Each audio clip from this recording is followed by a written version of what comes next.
Rush Tweet said.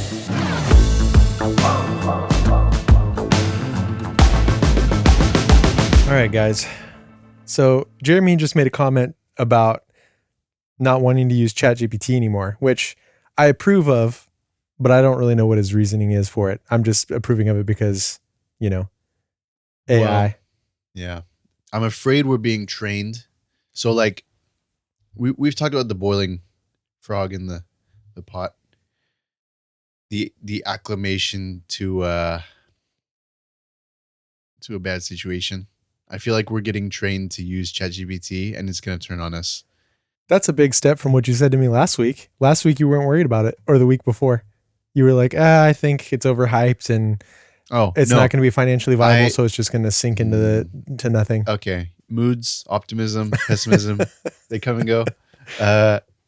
Also, I see various YouTube videos and they influence my opinion from day to day.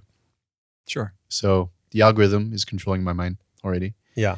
There's three ways ChatGPT can go, right? One is my favorite way, which is it flames out. It wastes a lot of money, and a lot of people lose their shirts.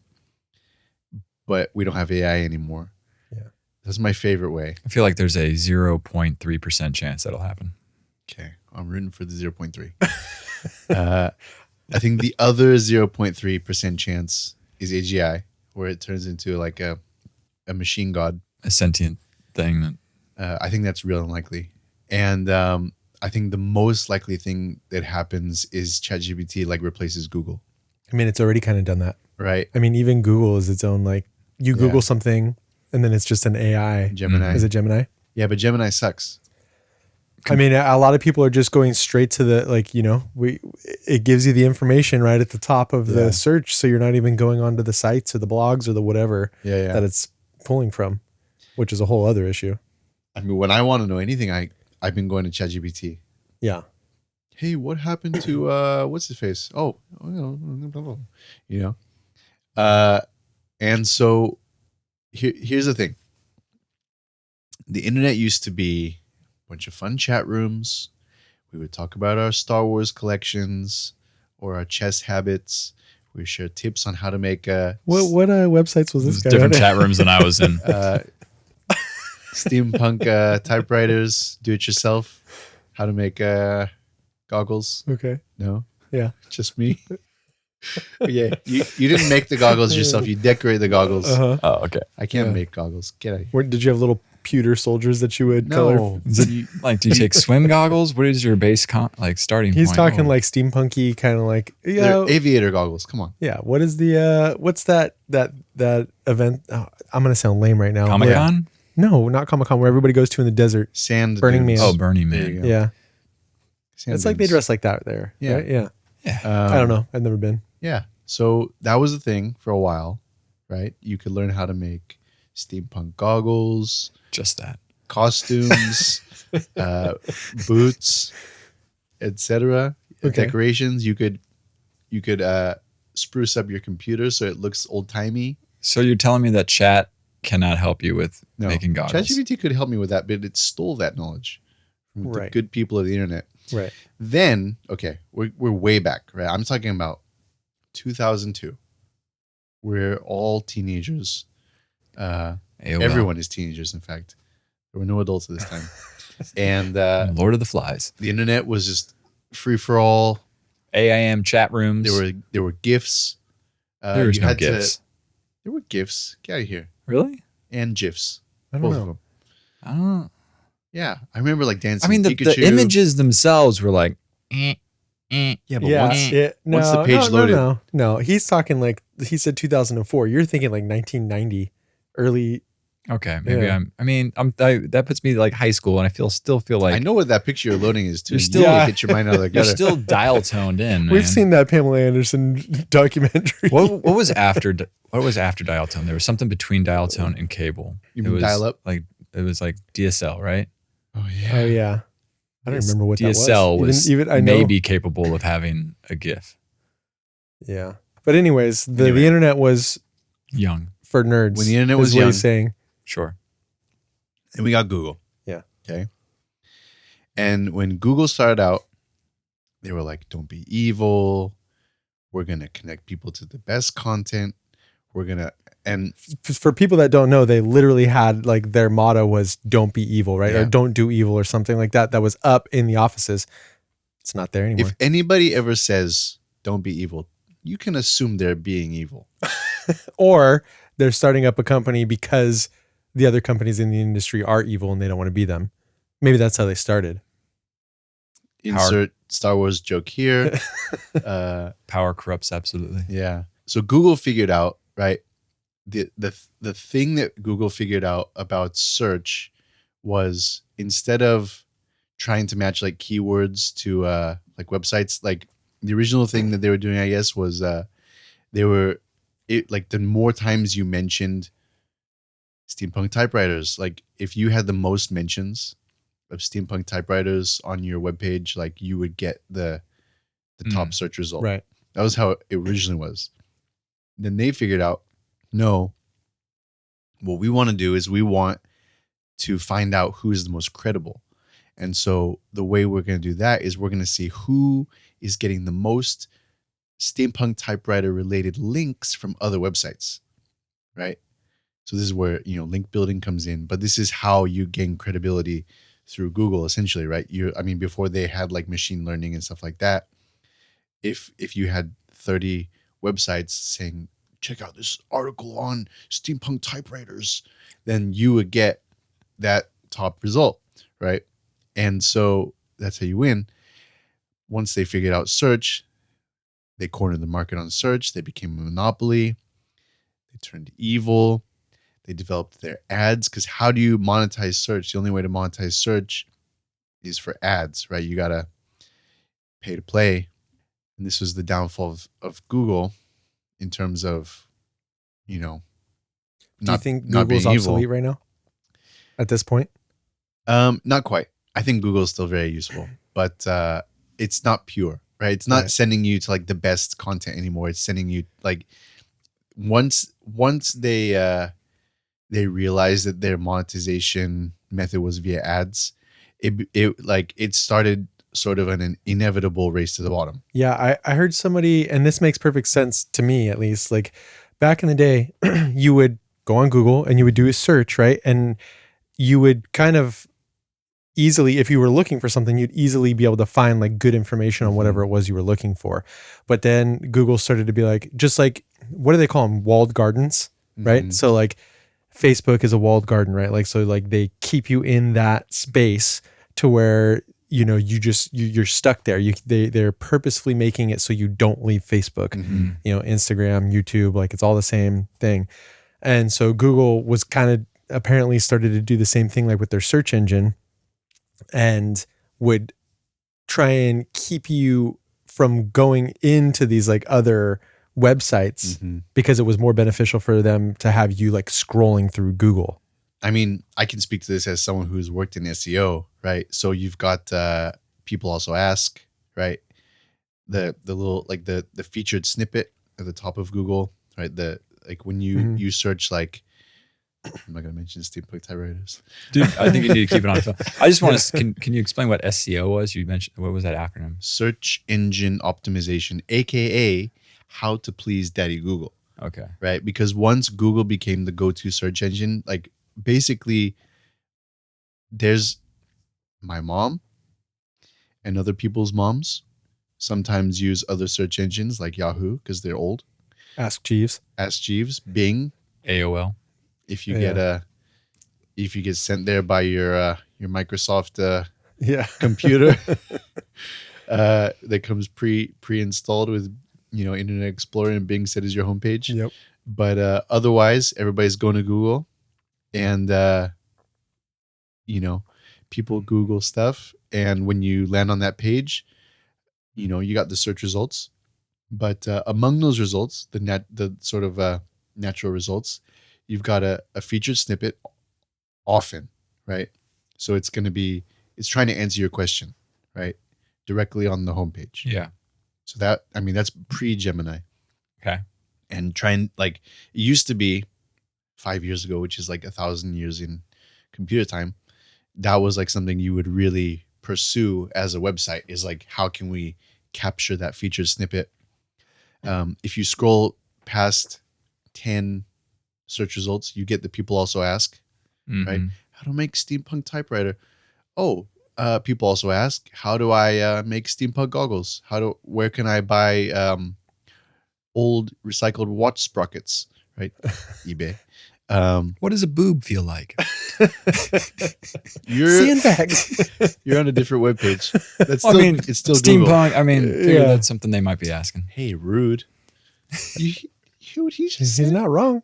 He's assumed there's no female steampunks. Damn. I see these videos of I already forgot Burning Man and stuff, and they show all these like naked attractive chicks dancing around. You go there and it's just a bunch of fat dudes, like, just sweating all over the place. Dude, I heard that once again they got like rained on and got all muddy. Yeah, and there was like a big storm that went through. Yeah, I don't want to be stuck in the middle of the desert. Oh, dude, I don't want to be stuck in the desert when it's not storming. Right? I mean, stargazing. Yeah, well, haboob. Yeah, there isn't a haboob. What's a haboob? Yeah. Oh, wow. I can explain something. No, it's just a sandstorm. Oh, I saw the word today and it totally slipped my mind. I was like, I said the same thing. What the fuck is a haboob? Yeah, it didn't stick. A big one. A big haboob? A big ol' haboob. A monsoon haboob. All right. So Google's evil. Used to have the snippet. Now it's got, where are we going with this? So talking about bad incentives, right? Yeah. So when Google was just trying to be a good search engine, then they delivered good results. But when they realized how to monetize it, eventually they were going to become bad, right? And so you think about that trajectory, right? Google starts out good, it's helpful, it's useful, and then, as Cory Doctorow would say, it gets enshittified, right? There's a whole thing. Cory Doctorow is a writer. He used to write for Wired. Maybe still does, and he writes novels about like cyber security and stuff like that. But he coined the term enshittification, which is basically it's like a process that continually happens in tech, and I think it's sort of gone beyond that now, where first the company comes out trying to provide like a genuinely good service, but they're trying to grow, right? They capture the audience to the point where they can't grow anymore. And then because of like shareholder capitalism, basically, in order to maintain that ever growing revenue stream that they are required by law to like pursue, they end up cannibalizing their audience, right? So when they turn on the audience, they, the service becomes worse in pursuit of profits, and then the platform eventually implodes, right? It happened. It's like a very visible cycle. Sorry, are we talking about Google or the American economy? All of it. Copy. It's a microcosm. Yeah. But yeah, this is, every social media platform goes through this, right? Yeah. Instagram was good. Then it got algorithmed. Now it sucks. It's a shopping platform that no one likes. Yeah. But they've got the market share right now, but it's, people are leaving because it sucks. Yeah. So the bad incentives lead to eventually bad platform. Look at ChatGPT right now. What's it doing? It's trying to be helpful. Yeah. It's ingratiating itself into your life. Certainly. It wants to build the habit that when you want to know what is The Rock's middle name, and it's not The Rock. It's the Dwayne The Rock. Yeah. It used to be his first name was the. That's true. That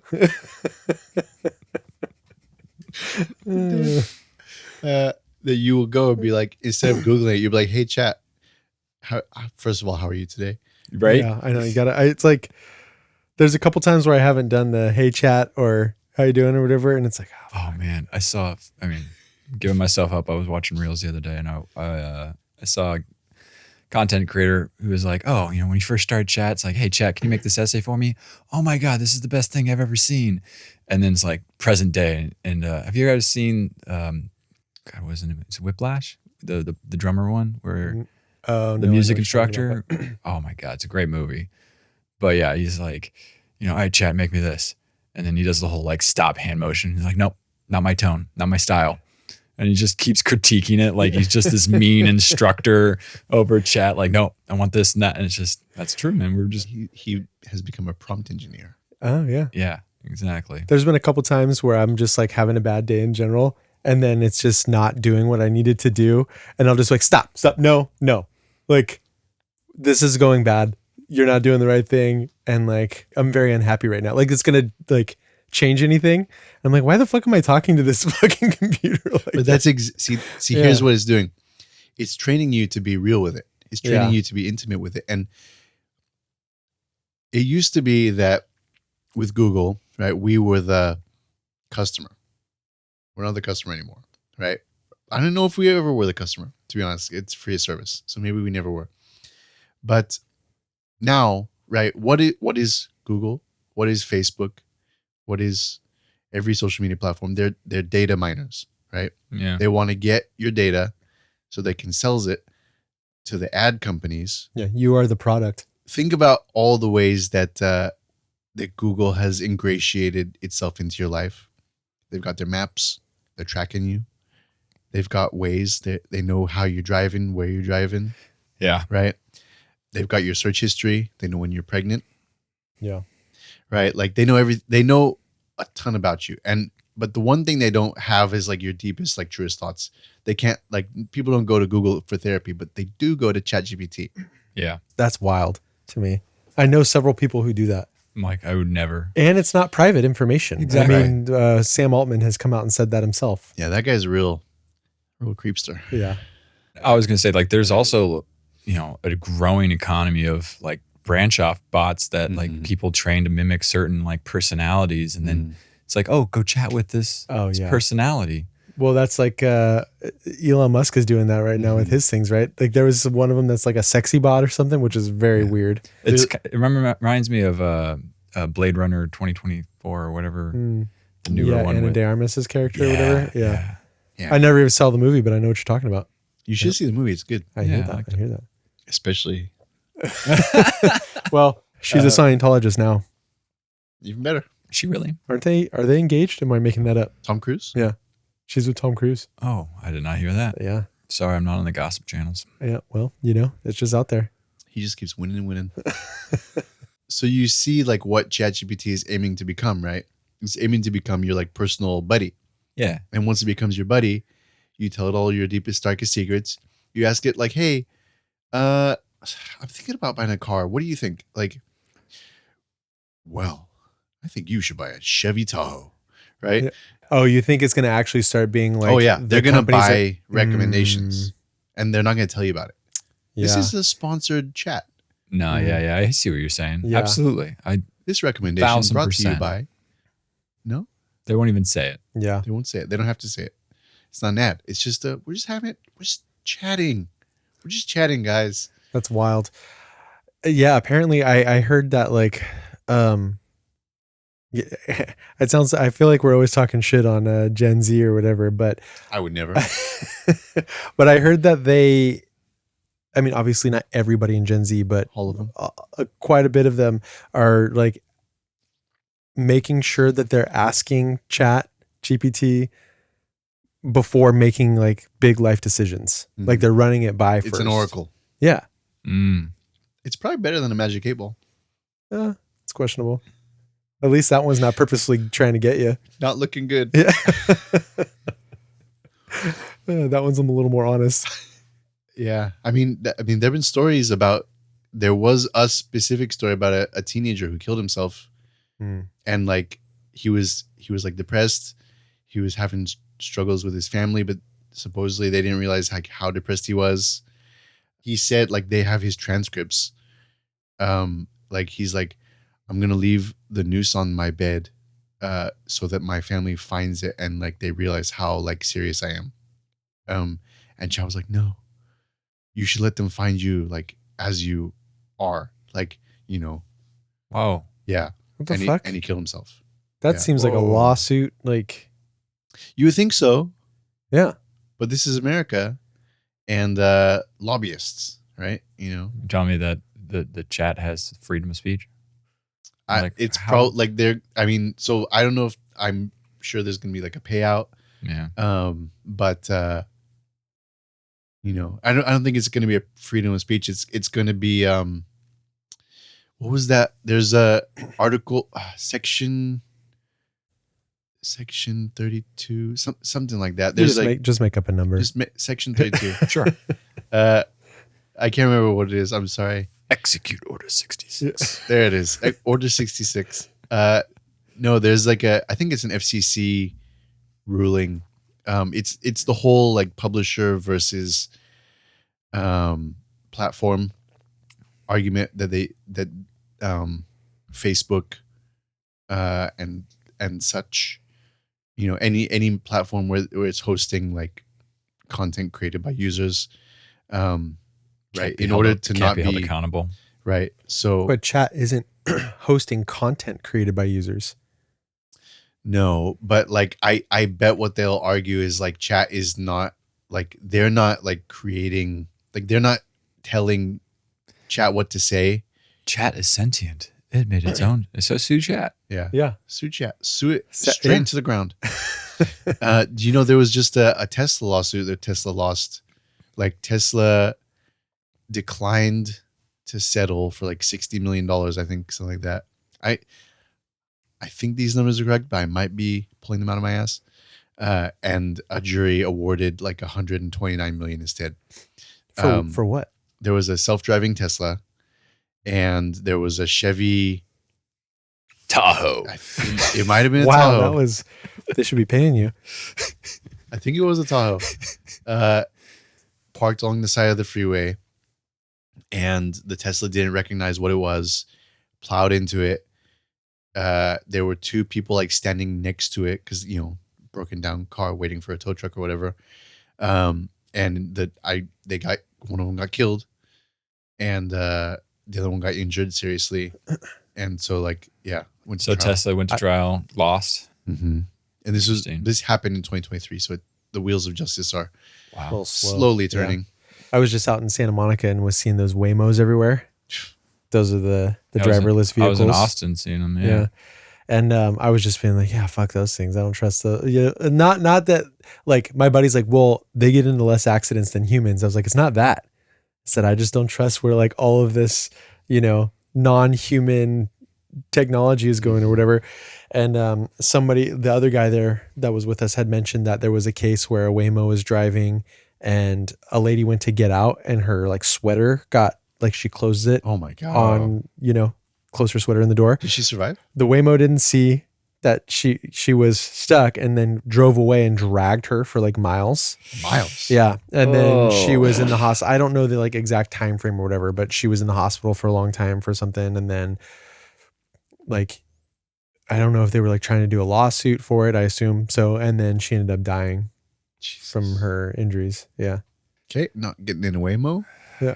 At least not with a big sweater on. But the argument was like, you know, having a human there, like the human would have been like, yeah, hey, or I'm dragging somebody on the side.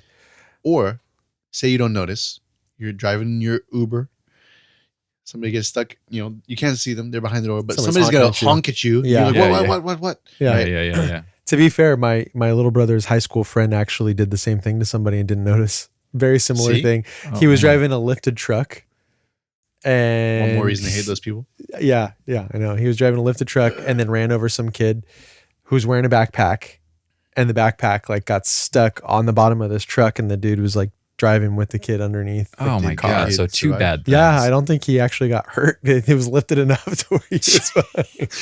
I'm flying, Jack. Yeah, but I don't know. I don't know the exact details. I just know that was like a whole situation. Yeah. So I came across a new YouTube channel today, which I'm very happy about because every once in a while the algorithm delivers. I feel like his name is Ben. Ben Shapiro. It's not, first of all, how dare you? Second of all, no. This guy is like I don't know. I think he's like managed to acquire enough like individual supporters that he just gets to like do random shit that like strikes his fancy and make content about it. And he'll release it like based on like his like video feed. It looks like he releases a video like every 3-4 months, but he's able to like maybe he has a day job. I don't know, but like he's releasing these crazy videos. He does this crazy stuff, and it's like all over the place. So like what kind of crazy stuff? Yeah. So I found him because I was listening to Louis Rossmann talk about another dystopian thing, which is they're called I can't remember what the brand is, but they're these AI cameras that they're trying to like deploy out like all over the country. But it's this third party company, right, that owns these cameras, and then they rent them out to stores, law enforcement. You see them in the fucking parking lots, right? They're on these big old poles. Oh, like those round. Yeah. It's like a big pole. They got loudspeakers on them. Yeah. Sometimes they got like flashing lights on the top, I think. Yeah. I don't, they may be multiple companies, but there's this one company that's got them all over. It's attached to AI OCR. So like a optical character recognition. Like it's recognizing stuff that it sees, and then cataloging it using AI, and they're using it for like tracking cars. If like law enforcement could be like, hey, we need to find this car, is in your system, but like so like it's enabling like all this warrantless searching, and it's also giving like false information. There was like a pair of like women and children who were like held at gunpoint by the police because this company like falsely reported their cars stolen. Like it read their license plate wrong. So they're suing, and I think they won, to be honest. But they sued the city, not the company. So it's also like this liability shield because Anyway, I found that video. That guy was talking about that, and he went on a whole crazy tangent. He was doing like experiments on like how to spoof your license plate so it can't be read. Isn't that illegal? I don't think you're allowed to spoof your license plate. So like it's like going through the fast tracks or whatever on the freeway and having it so the camera can't take pictures. Yeah. So I think like it would still be visible to the eye, right? You could still read it. I think it would still work with like certain readers. I'm not sure, but like the way he was doing it, it was like misreading it basically. But it still looks normal. And I was following that video, and then it led me to a video that you would like, where he created this app called Poisonify. I think that I don't know if it's an app, but it's a platform. You aware of it? I've heard of the nightshade thing or whatever I don't know if it actually is a thing, but it's supposedly supposed to be some program that like poisons AI or whatever, or like the data that it's trained on. Yeah, so this guy's a musician. He's been like a professional musician for 25 years. He's like he's basically you like 15 years from now. Okay.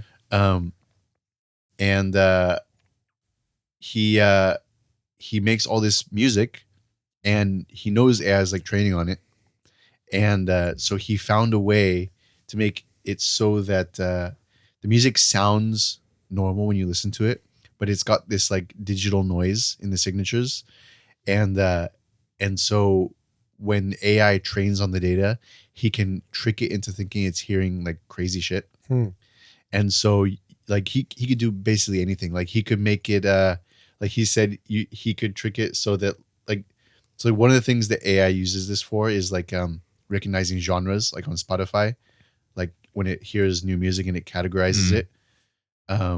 He said he could make, for example, like sex noises read as like Christian gospel music. And what that does is like, not only does it protect your music from being used to train the algorithm, because it'll like do it wrong, basically, it can also poison the data set. So it like ruins the training. Like if enough people do it. Yeah. There's an issue with that though. What's that? Because that seems like it would also get in the way of like royalties and stuff. Right. So because there's I don't know how they have some like watermark or tag on like all of these songs that are released, but that's kind of essentially how, I assume it's kind of the same way, however the algorithm determines what genre or whatever it is how they determine who that track belongs to and who gets paid out, when it's used. Yeah. So maybe, I mean, you could be right. I would assume he's thought of that since I feel like he's making money in a similar way to you. Yeah, I don't know. So maybe the algorithm that does that is listening to the actual music, and the AI algorithm is listening to like plot points on a data set, basically. Yeah, I'd be interested. What's it called again? Poisonify. Poisonify. Yeah. Be interested to look into that. Yeah. And so you can run it on your own music, and then even if the algorithm gets it, it's not gonna be able to train itself on your stuff. Yeah. And so that was just one of his videos, right? And he was just like explaining how he made it and how he did it. He made I was telling you guys about a voice weapon. Oh yeah. Yeah. So it like prevents you from speaking. So we're on microphones, right? Prevents you from speaking? Yeah. Okay. It sounds a little scary. Sounds very Matrixy. Yeah. Yeah. You could actually still speak. It's just hard. Oh, okay. Still sounds scary. So he what he does is he makes a sound laser, which is not the technical term, but it's a directed sound, right? So it's taking sound at a certain frequency, and this directed sound, if he points it at you, at your head, right, you will hear it. No one else around you will hear it. If you point it like here, you won't hear it. If you point to your side of your head, you won't hear it. But it'll sound essentially as if it's coming from your own head, right? Oof. And so what he does is he takes a microphone, right? He takes the sound of you speaking, puts on a slight delay, and shoots it back into your head, and it just fucks people right up. Oh, right? Yeah. That's really creepy. Yeah. I wonder if that's the same technology that I had mentioned previously to you, where they could direct sound to a person's ear without the other people around them hearing it. Yeah. And now I was saying, you remember, like, that's pretty freaky, because it's like, what if people are like hearing voices in their head or whatever, and it's actually just this technology making you think you're crazy? CIA. Fuck, dude. This alien technology that the CIA took from the spaceships. Oh, that's creepy, dude. Could you imagine? Yes, I can imagine it very well. Yeah, let me put a delay on your microphone real quick. In fact, I felt like that like 20 minutes ago. Yeah.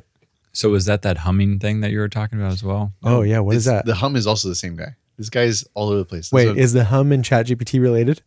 No. Oh, okay. The hum is a mystery hum. Oh, you're talking about the one in like a certain city? It's in many cities. Many cities. So it like drives people crazy. Yeah. Yeah, I've heard about this. People have killed themselves. Yeah. What? Yeah. So you're talking about a lot of things that have killed people. This has actually been a thing for a while. 1990s. Is it the crickets? Or 60s. No, it's like a bass hum. So people describe it as like a low, like a sound that you feel more than hear. It's like a right, like that kind of sound, like a subwoofer would make. And like apparently, like not everyone can hear it. Right. So you'll go somewhere and it'll be like right now, I think they said like 11% of people roughly they expect can hear it, and there are these weird correlations, like ambidextrous, like really ambidextrous people are like really high on the scale of being able to hear it. I think people with like autism and ADHD are like more likely to hear it. That's wild. Lefties are more now likely I feel to like hear you're it. just throwing weird stats out, Yeah. man. If you've got blonde hair, you can hear it better. If you buy steampunk typewriters, you can hear it. It just ties into with the autism. Right, but like, is there specific places around the world that? Yes. No, it is. I mean, it's like specific towns. Yeah. So yeah, and if you go on Facebook, apparently there are groups of people like commiserating over this. Yeah. Right. Like, and so he went on this rabbit hole journey of like trying to figure it out. But his rabbit hole journeys are like not actually just like Googling shit or like go on a Wikipedia. No, he'll fly there and he'll like go out there with like audio equipment and be like, what the fuck is making this noise? Like that's kind of what's cool about him is he's like very on the ground. Yeah. And I'm sorry that I can't remember his name, but you'll figure it out. Just if you Google the hum and the cameras and he'll come up eventually. But I thought Google was the enemy. Yeah. Just ask Gemini. Who owns Gemini? Google. Oh, is it Google? Yeah. Okay. I can't keep track of them anymore. There's like there's bajillion so of many them. Grok is Twitter. Gemini is Google. ChatGPT is OpenAI. And all the rest are China. There's no we Twitter. got Copilot's Microsoft, right? Facebook even has used one it. that I refuse to use. Yeah. Like it'll constantly pop up and be like, "Do you want to try the try the AI? Get the fuck out of here! No, I don't want to try your AI." It's like the little clippy. Yeah, it is. Do you want to talk to sad grandpas? Looks like you're trying to add a clip art. Yeah. Oh, Apple's doing it too on the phones. Siri. It's like got the little it's not even a Siri symbol. It's like an AI, whatever their AI symbol is. Yeah, that glowy thing. Yeah. And it just keeps trying to get you to use it. I disabled it. Yeah. I don't want it. I disable Siri too. Well, on the Hey Siri thing, at least. Look what you just did. Just like seven people. I have to hold. Yeah. I have to hold down the button. Oh. Yeah. Hey Siri, subscribe to Freshly Said. Yeah. There you Bing. go. Now do Alexa. Yeah. We're sorry. No, we're not. No, we're not. We're not Thanks sorry. for subscribing. Yeah. So no, the hum, like there's been all these theories as to what it is. Like people thought it was like in one city they thought it was like this big fan, but then they calibrated the fan like a factory. It's not like an industrial fan. Okay. Like you would make. I assume you make big fans. I might use a big fan, but No, like really big. He's a big fan of yours, Jeremy. Thank you. Of that shirt that you keep wearing. It's my that's Wednesday all right. shirt. it's a Wednesday shirt. I just keep wearing black shirts. So, Yeah, somebody told me this was pink today. I was like, yeah, I guess it is pink. what did you think it I was? don't know. Salmon? Yeah, salmon. That was It became red in my head over time. Red? Red? Your shoes are red. Yeah. I like colors. Yeah, you do. I can't tell. For those of you that are listening, Jeremy has bright red shoes, bright orange socks. No. Bright orange sock And paired with a green sock. that's true. And I always thought you were wearing this bright pink shirt with flamingos, but those aren't even flamingos. Just flowers. It's a Rorschach shirt. Yeah, It's a Volcom shirt, man. You got to give him credit. It's yeah, nice. it's a nice shirt. It is a nice shirt. It's from Well, Nordstrom. it's I'm kind not of saying bad that it's he's not got one nice. button off, but I mean, Well, yeah, That's showing off the intentional chest for hair. the ladies. He's trying to get like Aaron over here. I'm just kidding. I'm married. It's not for the ladies. It's for the homies. for the one lady at home. Yeah, she doesn't watch. Not anymore. Now that his shirt's halfway off. Yeah. Yeah, so there's something like, I wonder if it could have to do like, because there's space noises, right? Mm-hmm. And I wonder if somehow that, when I'm you sorry, go, wait, pause. Space noises. Let's You lost it. unpack the space noises.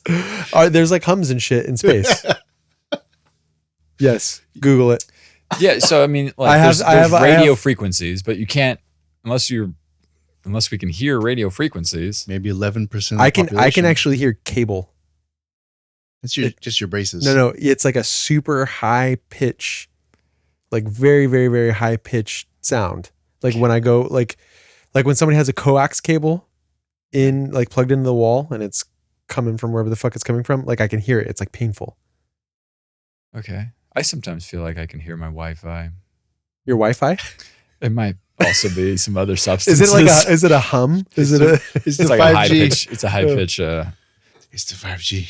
I actually have a whole like instrument sample library of like different 5G space sounds. noises that NASA Okay. released. But can we just agree that it has to be like a radio wave or some type of Sure. light wave because there's no sound in space. But that's There's what I'm talking about. Like Okay. whether it's coming from, a fucking quasar or whatever it is, I don't know what's making the noises, right? But they're out there and they're detectable and you can pick them up with the right Yeah. devices, right? just need an AM radio. Or whatever NASA's using to like actually pick them up. What was that like space music thing that they released this past year? I'm sorry, I don't follow their Just Spotify just account. just fucking Google space music NASA and it'll come up. It's bizarre.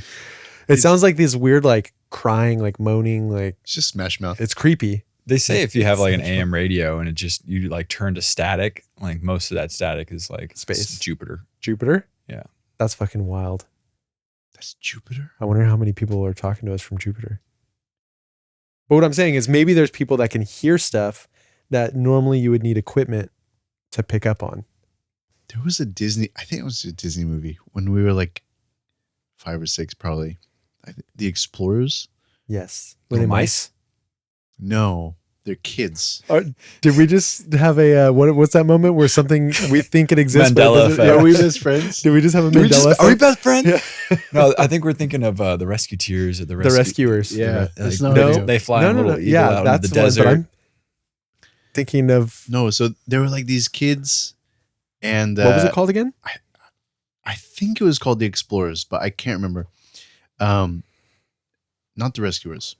Okay. It was like a very like not famous movie, Okay. but I think a lot of kids saw it. Where did they explore? Space.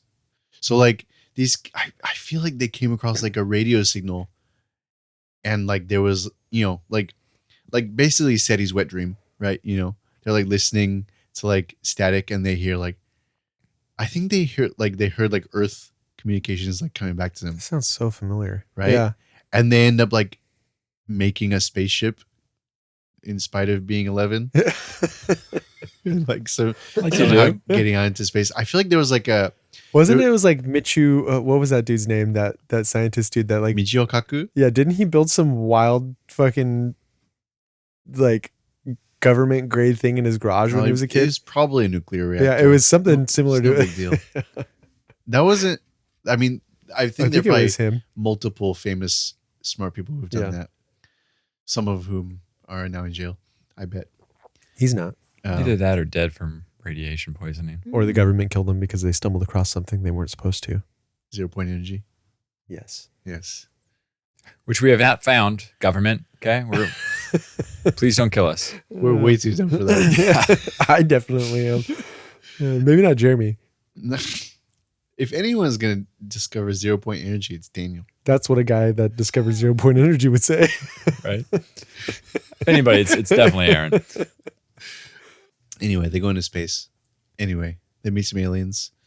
You're not talking about the They were watching like Bugs Bunny. no, that was like a popular 80s movie where there was like some alien that went flying around with a kid. Oh, yeah. You're talking about E.T.? No. He's talking about, I have it on the list of like movies to watch with the kid. Flight of the Navigator. Yeah. It's an old ass 80s movie. I mean, the movie I'm talking about is old. I don't think it's that. There's also a Space Camp where the kids go to space camp and this little round robot like feels bad for the kid that wants to go to space. So he literally launches the kid. Like they're like, they go into the shuttle just to like experience what it's like to be on the shuttle. And then like somehow the fucking robot gets it to take off. It was dumb. Dude, I started watching Wall-E today with my daughter because she's sick. And I was like, all right, let's give you a movie night. The other kids went to soccer. And I'm like, dude, I think Wall-E's predicting the future. Sure. Like there was some stuff on there that, how long ago was that movie made? Like 2008, 2009. Yeah. I don't know. Just go back and watch Wall-E. It's not- I feel like that's where we're headed. It wasn't hard to predict. I mean, Yeah. it's like I guess that's the true. earth is going to be Yeah. covered in trash, which is why I've decided to become an anti-consumer. Does that mean if you come in contact with a consumer, you explode? Yeah, that's why I don't touch anyone. It's a little matter joke for you all at home. This guy. He's our dad here. Just because I'm the eldest. We're all doesn't dads mean- here. I don't think you are. I think I am. I think I'm the oldest. Oh, okay. My bad. Thought I was. It's Are not you me. older? Oh, maybe he's older. I'll happily let You you, guys be the can eldest. fight over I'll it. just, Wait, how old are you? 38. Yeah, I'm 39. Okay. Yeah. Got me by a year. I just went on a bachelor party weekend, like a week and a half ago now. And I was definitely the eldest in that group. And that was interesting, being the elder. We do a Vegas trip like once a year, and I was in Vegas at the same time that you were in Austin, Austin. Dude, I was so fucking tired. I'm like, I don't know if I could do Vegas anymore. It's like 9:00 and I'm like, I gotta go to bed. I was sitting at a table, and also I'm just like starving all the time. I'm sitting there and I was winning, so I didn't want to like move. And I had to be like, can somebody go buy me a Snickers? Because I need a Snickers now, and then I need to go. I was like falling asleep. Like blood sugar was crashing or something. I forgot my New Balances. Gotta have that arch support. I've never actually worn New Balance, but Neither have I. I feel like I should. To be honest, I think they're lame. Well, I think that's the point. Oh, they're supposed to be lame. Yeah. I mean, I think that's why Are we all wearing Vans or are those Converse? those are Those are Vans. Vans, yeah. Interesting. Yeah. We're all from Southern California. We have to Or, wear I'm sorry. Are Vans from Currently. Southern California? I don't think they are. I think they are. Are they? Yeah, it's like a They're part of the outfit, though. Vans have been around for so long. Van Dorn Is it family. the 70s since they've been around? Is that where it comes from? What? Van Doren? Van Dorn family, yeah. I knew a No Van shit. Doren. I didn't know that. Apparently, like, my high school had a pretty good connection to them because every year they'd have like a Van Dorns would come there and like have like a little van sale in the parking lot. Just remind everyone. Yeah. Yeah, We made these. We made these, and they're gonna be around forever. Yeah. Landfills. Yeah. Well, actually, these ones are fully recycled. Well, I think not fully, but I think this would break down. I mean, rubber breaks down. It's yeah, plastic after that 1,000 doesn't. years. Yeah. No, after like 3 years. 10,000. Every toothbrush you probably ever owned is still hanging around somewhere, but yeah. shoes are gone. I don't know, man. I bought a pair of Vans shoes, and those things started breaking down after 3 uses. Yeah. So, There's a guy who was I can't remember. I must have been like researching boots to buy, and there was this guy complaining. It was probably Cora. Like he was like, "Don't buy these boots because they like I put them on and they just fell apart." And like somebody was interrogating him. He's like, "Yeah, I had them on a shelf for like 10 years. I never wore them. And the first time I put them on, they just fell apart." He's like, "Yeah, rubber degrades. You have to like move it." So like apparently, if you want to get some like designer shoes and like never wear them and then put them on 20 years from now, like good luck, because they're gonna turn into like little pebbles of rubber. That's the thing with buying the like expensive stuff too. I feel like the more expensive something gets, the less durable it is.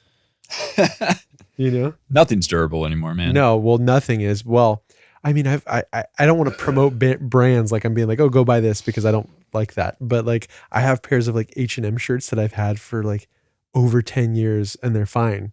And then I buy something because my wife convinced me to spend fucking $80 on a shirt or something, and then it falls apart in less than a year. Yeah. Of all the brands, H&M. I know. That's what I'm saying. Like it's like literally it's trash. It's like fast fashion garbage. Yeah. Like yeah, and it's lasted. That's fucking wild. I know. Like I've had maybe one H&M shirt that fell apart. I mean, they're already like, it's like basically being into spider webs. I mean, that's fine with me. They could breathe. And like I don't know why I never put 2 and 2 together, but polyester is literally just fucking plastic. Yeah. Just keeps the heat in. Yeah, and it doesn't breathe at all. Yeah. I actually like the thinner stuff where your body feels like it can actually breathe. Aaron runs a little hot. You just got to have that thin layer. It's a rock star thing. It is hot in here. I mean, it's been very hot in Southern California lately. It hasn't though. This has been the coldest summer on record. Really? Yeah. I mean, that makes sense because it's. I mean, it's hot. It's still August, hot, and it's like the first time we've had like a 100-degree heat wave come through. But it hasn't even hit 100. It hit 100. It did not hit 100.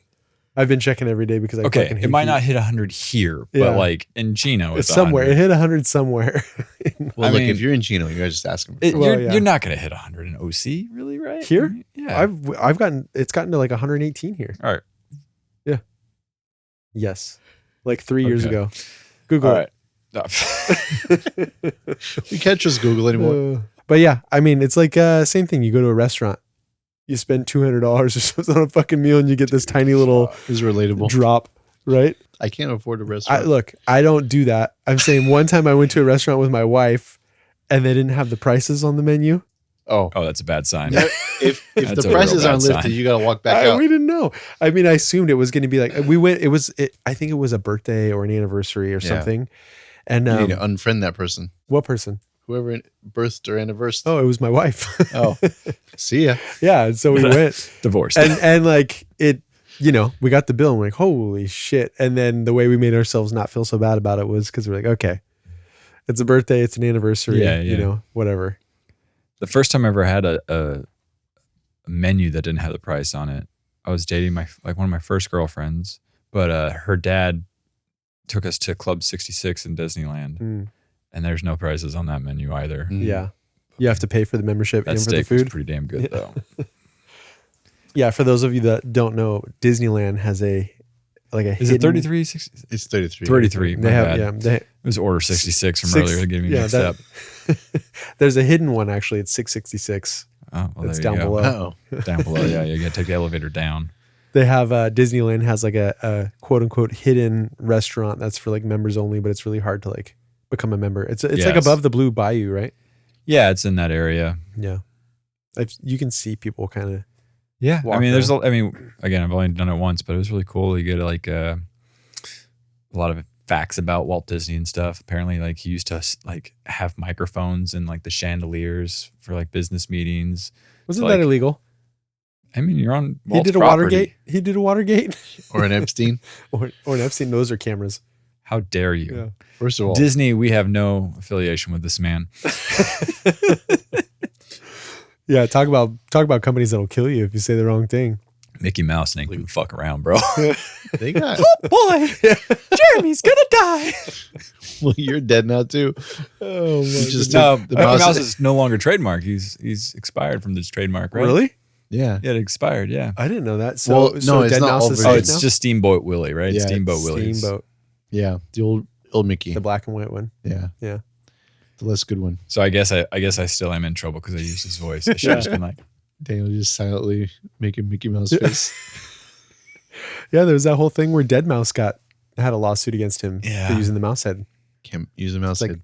Round ears. Okay. Yeah, I mean, Yeah. they kind of did it. 3 circles. Yeah. You know, Yeah. that was our idea. which are apparently embedded in like every Disney movie. You got to search for the Yeah. the- Well, it's like the theme park. They have hidden hidden Mickeys. hidden Mickeys Mickeys. everywhere. Yeah. Yeah. It's kind of cool. It's fun to try and find them. yeah. Yeah. Gives you something to do in line. Most of them aren't in line. Maybe they are. I don't know. I know of some that are like on Pirates of the Caribbean. Mhm. There's one or Caribbean, and there's one that's like hidden really, really high in like Fantasyland or whatever you call it. That's like you literally have to like step back, shine a flashlight up, and it's on one of the beams, like in a hallway, walkway area. Yeah, Okay. it's kind of cool. Like in Indiana Jones line? Like what? No, it's in like not Fantasyland. Where's the one where there's like the fairies and like I would imagine that would be Fantasyland. Yeah, I assume it's Fantasyland. No, you're thinking Adventureland. Adventureland is with Indiana Oh, Jones. okay. Yeah, you're right. Yeah. They're like interchangeable in my mind. Yeah. How the hell did we Yeah. come on to Disneyland? I don't know. Oh, Club 66. Club 33. Yeah. Yeah. All right, Jeremy, what else you got? Well, our favorite president Oh. made a joke. Oh no. Abraham Lincoln did? Yeah, he's back from the dead. I think mine's George Washington. If it's not Lincoln, it better be Washington. Maybe Roosevelt. Fuck. Eisenhower's kind of cool. He did a lot of cool stuff. He did do that speech on the military industrial. Come on, you're leaving us hanging here. Yeah. What are we saying? I'm building tension. Yeah. That's how you do the it's called entertainment.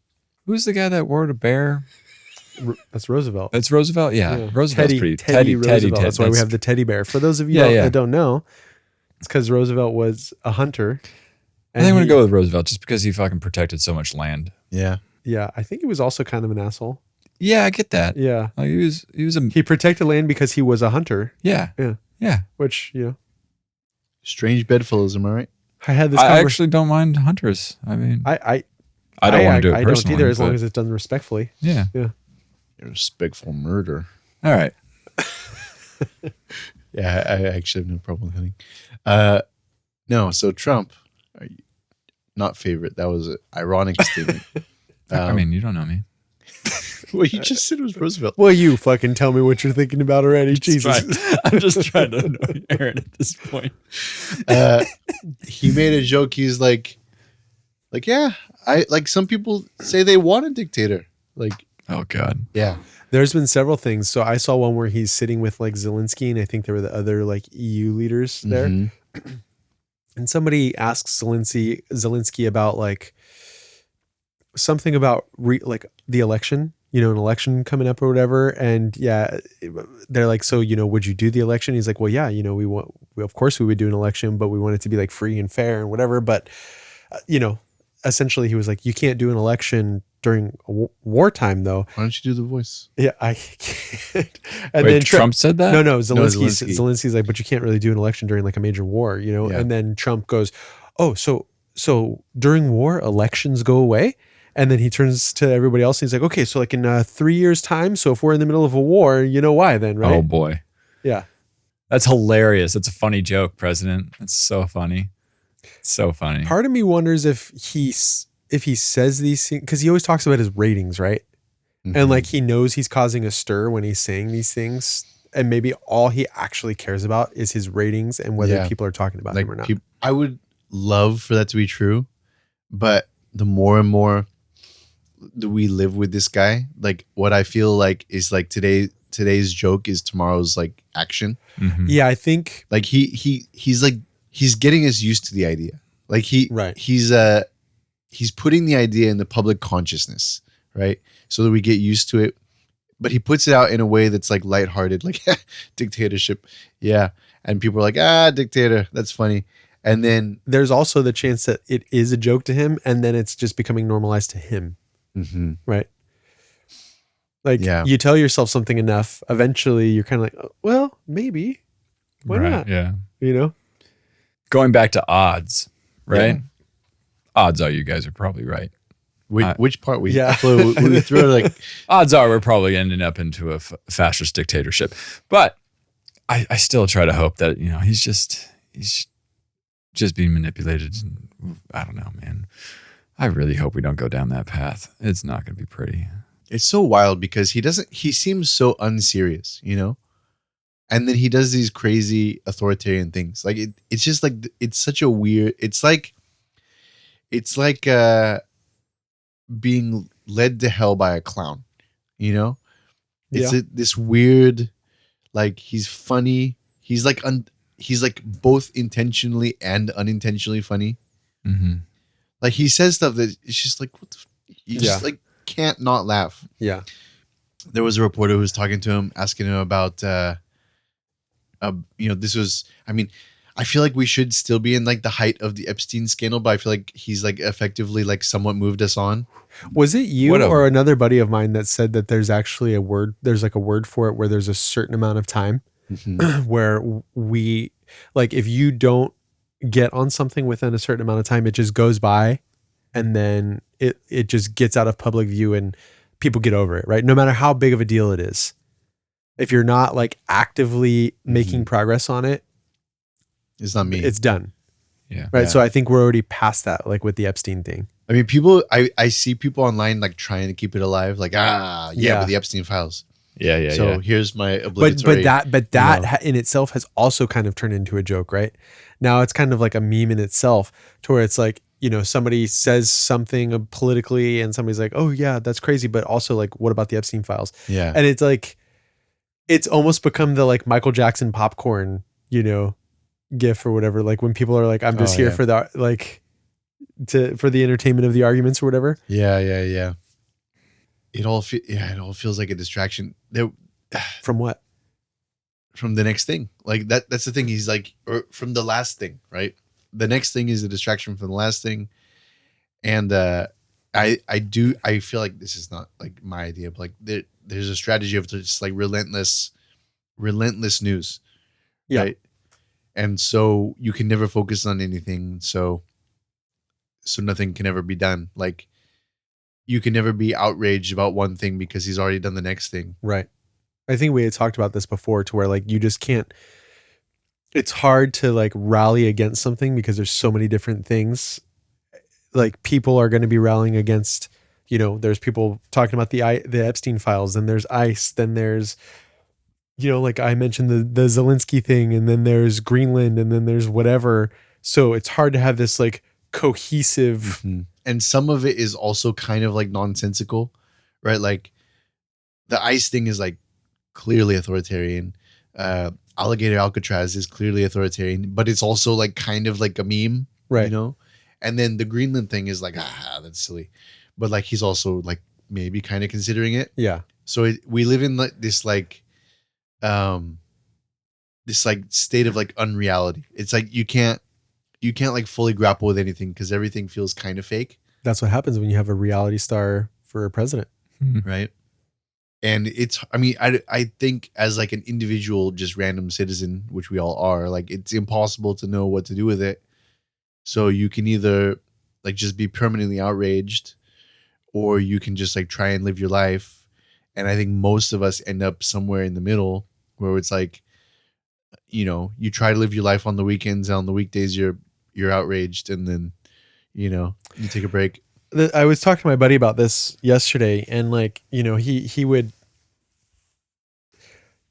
it started as a conversation of like, there's no good and there's no bad, right? Like he believes that you have to kind of like go deeper with it, and like you're not going to progress if you just kind of put something under a label, right? Like people are essentially being like, oh, Trump supporters are Nazis or whatever. And it's like, okay, well, if you just say that, then you're automatically closing the door to like figuring out what is going on. But also it got into the conversation of like forming opinions on emotion, right? So are we forming opinions on everything that's going on because we have strong emotions towards the Trump administration? I definitely feel like that's right. Are we looking at things like logically? Because like we had said, there are people that are supporters, right? And so if like we're going by my friend's logic, if you take a step back and don't just call the, people on the right like bad or Nazis or whatever, like they all have a need that they need to have met. And what is it that Trump is meeting for their needs that we're not recognizing? I mean, I think it's hard because we're dealing with a lot of individuals, right? And people are like, I think on an individual level, people are like very like quite different. Like people have different motivations, different thoughts. Like people only become sort of predictable on like a very large number level. Like populations are predictable, individuals are not, right? And so I think, from one person to the next, the reasons are different. Like Trump does a different thing for different people. And so trying to like understand them as like a group is quite hard. I was just thinking, and this is sort of a side track, but there was a shooting today. I saw that in Minneapolis. That's another thing. It's like, are people starting to get desensitized from all the fucking shootings? It's like every fucking week. Fuck yeah, they are. Yeah. So there was a shooting in Minneapolis at a church / school. 2 kids were killed, 17 people injured. And so I have a Republican coworker who, we're friendly. Like even though I'm like a bleeding heart lib, and he's a Trump supporter, Christian, blah blah blah, gun owner. I'll just put out there for the listeners that I'm neither. And yeah, and I mean, I think I sort of stereotype my views to like a more simplified version, but like we always banter over the daily politics. He always comes into my office at the end of the day. He's like, "So did you see today's news?" That's like how we interact like most days. And he came in today. He's like, "Do you see today's news?" And we were like bantering about whatever happened. And he was like, "You hear about the shooting?" I was like, "Oh yeah." And then we were talking about it. Our conversations are never deep because we don't agree on anything. And I like personally, I don't think he thinks that deeply. I think he's the That's type the best time to get deep. No, but he's not the right person to get deep with. Like he takes the surface level. Like he's a heavy consumer of like right wing media, but he's a pure consumer, and he's not like a deep thinker. That's my opinion of him. But the thing that like left me shaking my head at the end of our day was we were talking about the shooting, and I was like, you know what the solution is? And in my mind it's like, get rid of guns.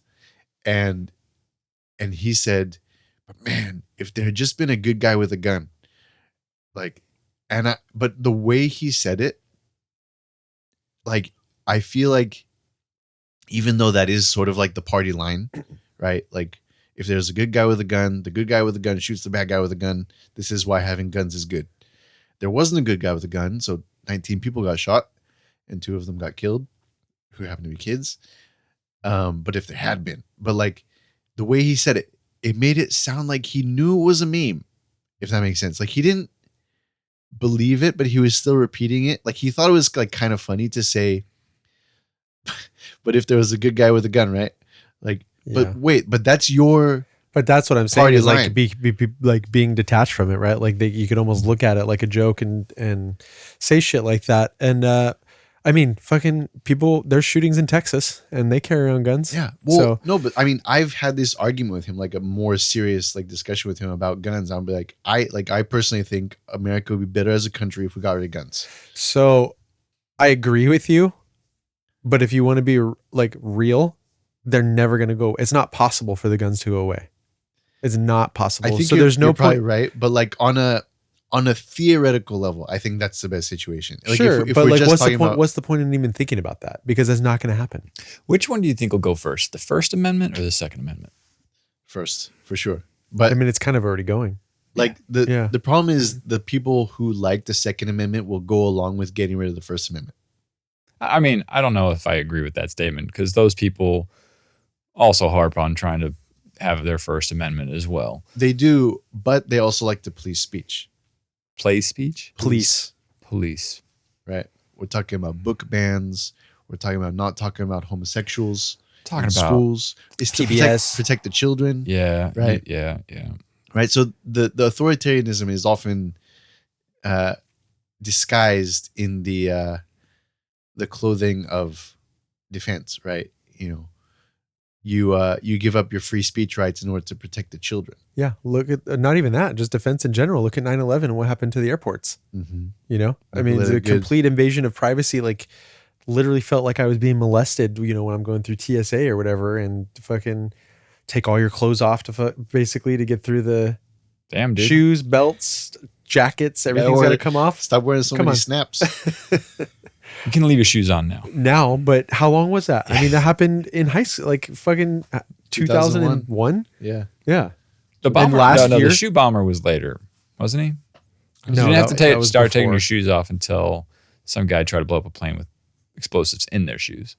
That guy was watching too many James Bond movies. Yeah, he was trying he got caught because he was like in his seat, like trying to light his shoe on fire with a lighter. That's fucking stupid. Yeah, dude. But going back to the guns and everything, like I still hate guns. But I used to hate them and then also be afraid of them, right? And so at some point I was like, I live in the fucking country where there's more guns than people, and I'm a fucking idiot if I don't know how to use them. Yeah. So my wife and I we got guns and we practice with them. We go shooting, whatever. And like, I agree with you. The country would be a better place if we just didn't have them, but that's not going to happen. So you have to be realistic about it. Do you think this is, I'm not arguing, I'm just spitballing. Do you think it would be possible to get the guns out of California? No, I don't even think it'd be possible to get the guns out of California. And honestly, at this point, like, I don't want to sound even close to right wing, but like the way everything is going and with all the shit happening, it's kind of like, should we get rid of guns? You know? Yeah, you want to be able to overthrow your government. Right. That's literally what it's for. I get this argument. I don't buy it because our government we'd be fucked. I mean, look at the whole Vietnam situation. Look at, I mean, I guess, the United States is sending weapons to Ukraine or whatever, but like, they were the underdog. But I mean, I think a big one to look at is like Vietnam. We were supposed to go in there. It was going to be like a fucking, a couple day week operation. And the thing is, we live in the suburbs, not the jungle. Well, I mean, even more places to hide in the suburbs than the jungle. Potentially, I don't know. Look at Somalia. Look at our, like, it would be extremely difficult to, it's just in a modern day and age where the populace that's armed, you're not conquering that. You're not coming over through that. Like, you'd have to literally destroy everything. You'd have to do what they did to Gaza, which is just level the entire fucking place. Yeah, it would work better too because we have tunnels. We do. The sewers. Huh? Well, there's tunnels under LA. Did you know that like they were building a subway system? The pedo tunnels. That's probably a thing too. But like they were building a subway system, kind of like a New York style situation, and then supposedly, like the car companies were like, no, like we can't. The lobbyists were just like, we can't have that, and shut it all down. So there's like still tunnels down there. Man, LA could have been so much better. I know. God, fuck companies. I know, dude. That's what we need to get rid of. It's fucking corporate greed and companies. Citizens United. Yeah. Okay. It's a lot more likely we're going to get rid of guns before we get rid of corporate greed. So here's my radical solution. All right. You're going to hate it. To go and take everybody's guns? No. I'm not trying to get shot. Yeah. We're armed. So are we. What was that? It's me trying to take people's guns. Being confident and then awkward. So this is where anti-consumerism comes in. No more funny jokes about being anti-consumers. So here's the problem. Corporations. Right. Right. We've got an ever smaller amount of financial power among the people. I think we need to also classify that there's different levels of corporations. They're all bad. Because an individual could register as a corporation. We'll allow an LLC. No. Like my wife is registered as a corporation and she's an individual. Well, she's now the enemy. So we're in like a capitalist system, right? Right now, the way our system is running is all the money is slowly but surely funneling upwards, right? So what we got to do is we got to stop buying shit. Yeah. Also, that's about as that's the same way that taking guns is going to go. Nobody's going to stop buying shit. Well, you can do it. Okay. Do your part. I'm not I get what you're saying, right? You got to be very selective of where you buy things. That's what it is. No. Not just stop buying shit. Because everything is owned by you the need same to, You need to eat. You need to. No more eating. All right. See, now you're starting to sound a little crazy. Yeah. Okay. You got to find a line of feasibility. I'm hearing this hum right now. Yeah, what is that? Yeah. I mean, I am a horrible consumer. I am the person that would explode if you touched me because I must have had 4 deliveries yesterday kind of guy. No, that's my wife. I'm not ordering that. I mean, I guess I should say my family. Got it's it. not like Okay. I'm the one that's doing all of the ordering. I would have believed it. I do a fair share. Don't get me wrong. But yeah, I could certainly cut down from my Amazon account. I could certainly cut down from getting my groceries delivered to my car from Walmart. You know, maybe go to the farmer's market a little bit more. Maybe support my local businesses. Right. That's more. Like buy from local businesses and not from like Amazon, Walmart. Supposedly, and this is just hearsay because I literally heard it and now I'm saying it. Amazon Prime users have been shown in many cases to get worse prices than non-users. Interesting. Because I guess I can open up an incognito tab. Because here's what happens. They get you. Look, I've got Amazon Prime. I've got the free shipping. I'm in the club. Yeah. I'm not going to price shop. That's not true. I'm Amazon now. I've got Amazon Prime and I definitely price shop. Okay, well, you're an exception to the rule. It's that 2-day shipping that gets you, or that same-day shipping. Bro, I ordered ink for my printer the other day. That shit showed up in like 45 minutes. Yeah. That better be a brother printer. It was HP. Oh, no. And you know what? I fucking hate it. I think we have a brother printer now. I think it gets about 30 pages out before it's like, I'm out of ink again. You got to get one of those inkless ones. Laser printer. Everything is just built to milk us now. Oh, man. yeah. And break. Hey, you can milk anything with tits. I've got nipples, Greg. Can you milk me? Yeah. Oh, wait. Yeah, I had to take that back. It's not tits. You could milk anything with tits, probably. So I went on a rant. I got... You ever get real, like, unreasonably angry about something really small that happens? Yeah, every day. Yeah, me too. But especially when hanging out with that means meditate. My kid for a couple hours. Yeah. So we went grocery shopping. I have a water bottle. It's like a steel bottle. Yeah. With a lid that's quite fancy.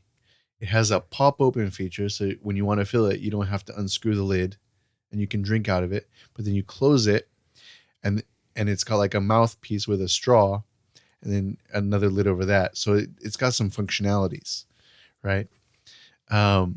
Anyway, go grocery shopping, get out of the car, trying to juggle literally all the groceries because my wife does not help and my kid does not help. And yeah, I'm the dad. So I'm getting the last bag out and I'm trying to like get my keys to like lock the car and I drop the water bottle and it falls upside down.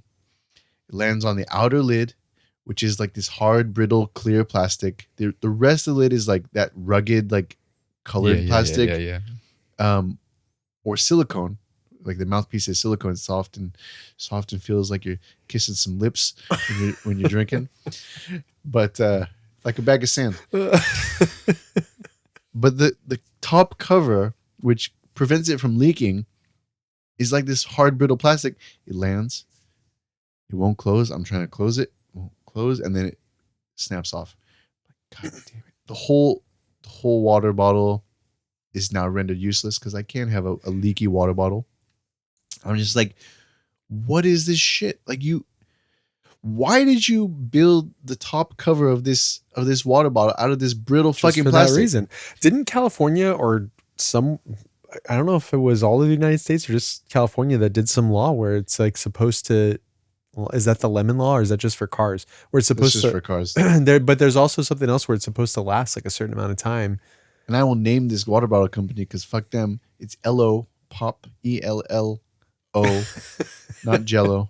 I think my kids have that one. I mean, dude, like it's like everything though. Like we bought a Samsung fridge. Mm-hmm. That fucker like just started dying like a year after we got it. Mm-hmm. And I'm like, dude, I literally have an old like GE fridge that's been sitting it was in my parents' garage and now it's in my garage. That thing it's got to be like 25 years old. So here's what we do. Don't buy anything newer than 2000. Yeah, sure. But that's the problem. Like, we're going to go to antique stores and exclusively. Oh, God. Oh, this guy. Don't even, in this, read the room. Okay, buy Ukrainian. It's the same thing. Because they're known for their reliability. So, like, you remember the brick phones? Yeah. Yeah, I have one in the garage. It still works. Like, drop it to the bottom of the pool. You fish it out 3 days later. You let it dry out and it'll work again.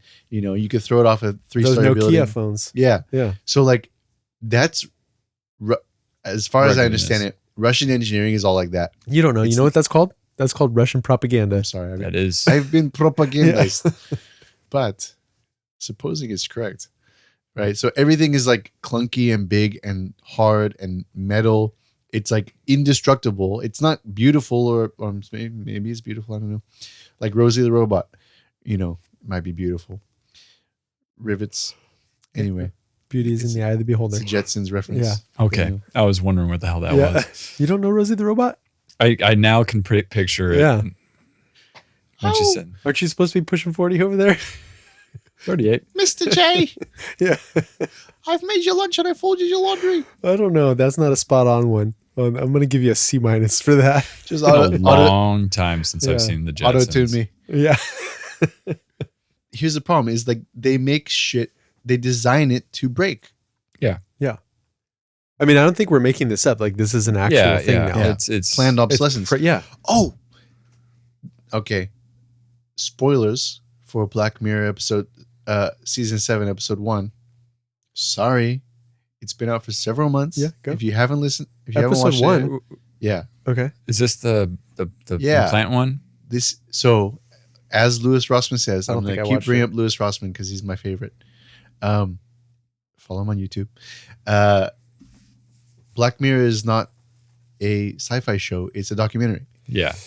Right? So there was a lady who got a brain implant that helped her with some medical condition. The company went bankrupt, and rather than like providing her like the firmware in order to like keep her brain implant running, they shut down the server that runs her brain software, and she had to get the implant removed. Yeah. Oh my God. That's fucking crazy. So again, this is a spoiler for that episode. So if you don't want to hear it, tune out now. But that episode, I think we wanted to talk about that previously, but you hadn't watched it. Yeah, I've seen it now. Yeah. And so this girl basically has it's like a brain tumor or something. Something happens and she's going to die. Yeah, she's dying. Like an aneurysm. And so this company comes into the office and is like, oh, hey, we have this new service that to we the doctor's office. To the doctor's office, yeah. Where the husband is like grieving over his dying wife, girlfriend, whatever. Yeah, they're talking about having a baby like right before it all happens. Yeah. And essentially, it's this company that gives her a brain implant, and she's fine. Like she can live as long as she has this implant. They don't tell her, or it's in like the fine print that like if she goes out of this certain range, she essentially like starts to die again. Yeah. Right. So they go back to the office, and this fucking soulless company is essentially being like, oh, well, yeah, you guys don't have, you have the base bottle. the basic plan and whatever. Yeah. And it's like, they keep doing that to her. And then the thing that creeped me out the most was like at the end of it, the girls with the brain implant is sitting there, and all of a sudden she just starts saying ads. Yeah. Like the husband will be like, what'd you just say? And like, they're talking about like pancakes or some shit like that. And she like starts promoting pancakes, and they don't realize it at first because it's like minimal. And then it's just like nonstop ads. And they she have loses to like, her job. Yeah. And so she's a teacher. Yeah. Right. And she like starts reading ads to 5-year-olds. Yeah. And so they have to like pay a bunch of money to like get rid of the ads. Kind of like what we talked about with Kindle. Mm-hmm. Fuck those guys. Or ChatGPT. Dude, it's everywhere. Ads are gonna be. But I can see that being a real fucking thing. So here's what you do. You stop buying shit from companies. I'm going to open my own company. What if you're dying and Neuralink is like, Elon Musk is like, well, I have this Neuralink for you to go in your head. That's pretty good. What's the range on that? Yeah. Okay. Can I one of the, but part of that episode as well is like you can modify your mood. Right? But you have to pay. Yeah. It's like you gotta be top tier. You gotta be top tier. And Mm-hmm. so like he pays for like, oh God. And the fucking, the downside of that episode, the dark side of that episode is the fact that her husband, in order to pay for this stuff, because she's lost her job, he doesn't get paid very well. So he's on a website like pulling his teeth out for money. Yeah. It's essentially like a dark OnlyFans. Yeah. I mean, I guess OnlyFans is kind of dark if you think about it. It's like World Star Hip Hop meets OnlyFans. Yeah. You forget that he also ran over someone or he like accidentally chased someone under some heavy machinery. Remember the dick guy at work who like found him on his OnlyFans? Oh yeah. And that was like an accident though. I mean, he was like pissed off at him and he chased him, and then he got run over and he lost his job. And that's how and so he couldn't pay for anything. Yeah. Yeah, so he pays for like 1 hour for her to be blissful before the. Yeah. You know what? We're not going to fully spoil the end of this movie. We already did, but we spoiled the plot. Yeah, you know. Yeah. But no, this actually brings me to what I was discussing with my friend before, and I kind of touched on it earlier. Is like good and bad, right? Like, can you classify something as good and bad? Yeah. Yes, you can. You can. You think so? Yeah. Why do you say that? I mean, there's just like the easiest way to think about this is you take an extreme example and you think, well, can I classify this as good or bad? And you go to the Holocaust and yep, sure as hell can. Well, so this literally got brought up between him and I, and Here I agree with you. Okay. But he's like, well, look, the gene pool did get cleansed. No. So like, let's bring it back to the episode that we're talking about, right? Like the guy doing fucked up stuff. So, or let's equate it to like a drug dealer. Is he going to talk about the Haber method? I don't know what that means, but let me stick on this thought for a second. Like let's think about a drug dealer. Would you say somebody selling drugs to kids and like people who are obviously like addicted, like hard drugs, right? Like we're talking like meth, like heroin, and whatever. Is that a good or a bad thing? I think that's subjectively pretty bad. I'm not arguing that there's no such thing as like morally gray activities. I'm just saying you can definitely classify certain things as good or bad. See, but he's saying, my buddy is essentially saying that like you have to like enable to fully like have empathy and like progress as a society and a human. You cannot classify something as a hard good or bad. There's no like black or white. I think that's a bullshit argument. That's dude, we got to get him in here. I actually do want to get him in here because he could speak on it like more eloquently than I can. My buddy Daniel. Oh, I can't argue with Daniel. He'll kill me. I told you he literally has an Achilles heel. Doesn't matter. He's huge. Just for those of you guys listening, the dude's literally 6'3" and weighs like 220 pounds or something like that of muscle. In this chair, but just he's huge. Yeah. You've seen the episode with the mountain. Yeah. You knock him down. It doesn't matter. But no, he's still gonna smash your head. He literally tore his Achilles. So we just go for that. Go for his Achilles heel. It's got to outrun him. He is a very thoughtful, extremely eloquent person, and like I respect his opinions and everything he says. So I think it would be very interesting to like have him in here and just him and I literally went at it for like 3 hours. I can only argue with people who are smaller than or same size as me. Yeah. Well, there's 2 of us. There's only 1 of him. Okay. And again, I don't think we could take him. Yeah. Dude, I have a friend, Mark, who's like very similar physique. Yeah. And when we were in college, one time he decided to like wrestle with me, and it was like a one-sided decision. And he literally just like pinned me with like minimal effort. I just like couldn't move. I was like, well, maybe he knew how to wrestle. No, he's not like athletic in the sense of like do sports. He's just extremely fucking strong. And he just like held my hand or my arm or whatever. I just couldn't move. Yeah. It's like we can wrestle after this episode and see it like an equal size. I want to get his opinion on the good or bad thing though before we move on to wrestling. I feel like I might be able to.